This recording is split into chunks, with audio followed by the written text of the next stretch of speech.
what are the factors that go into the amount of iterations evolution puts an organism through? Like, why do some things stay fairly the same over hundreds of million years, and some things and like other things completely change? What are the variables that go into that? The changing environments. I think it has to do with sort of traveling to different niches, right? I mean, Right. you can be happy in a niche, but Can you you can explain get what you mean by a niche? Sorry, because I know that's a bit of an kind of a life evolutionary term. like a lifestyle and an environment around you. So, for example, sharks hit upon the eat everything niche, and they Good stuck with it strategy. because once you're on top of the food chain, you kind of want to stay there.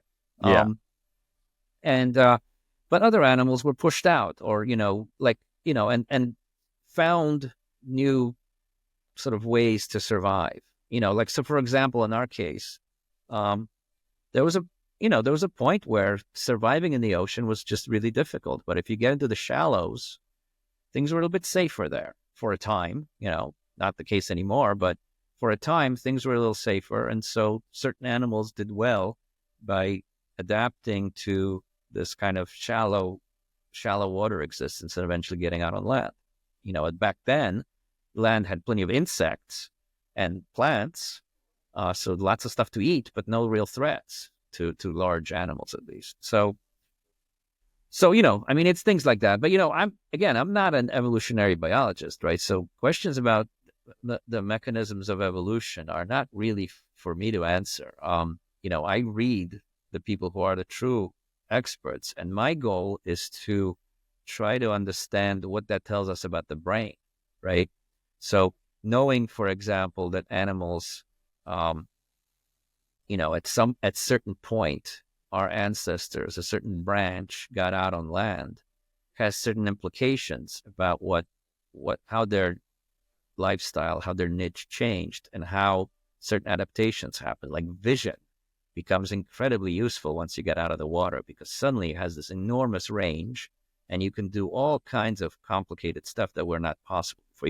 You can navigate by landmarks that are like 100 kilometers away or something, right? Right. So, and there's nothing like that in the water. So vision becomes really important. There's lots of things that happen there, that certain circuits just exploded in complexity, that were using vision.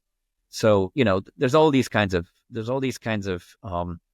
so again, my chronological journey has been kind of looking at those stages. What happened when we became actually effective predators back, still in the seas, and then our ancestors, sort of got out of there and went out on land, and then dominated the land for a while, but we lost the battle for sort of the diurnal world on land because dinosaurs were around, right?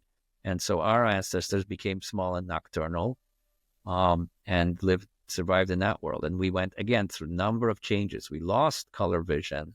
We relied much more on certain other senses like olfaction and somatosensation. So lots of changes happen again, and it has to be a chronological story, right? Because every stage sets up what the next stage can be, right?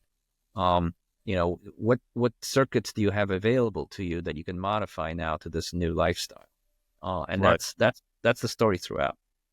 So what I'm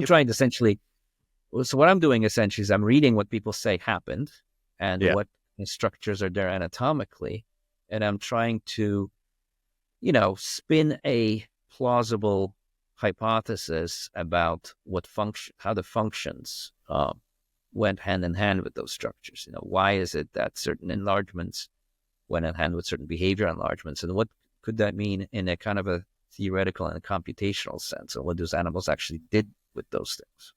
All the way, always sort of seeking connection to modern primates and humans. Dr. Paul Cisek, what an absolute goldmine of information. If you enjoyed that short clip, then I'm so confident you're going to enjoy our full 2-hour long conversation, which basically covers the entire evolution of the human brain. You just have to click it here. You can click it right now, here.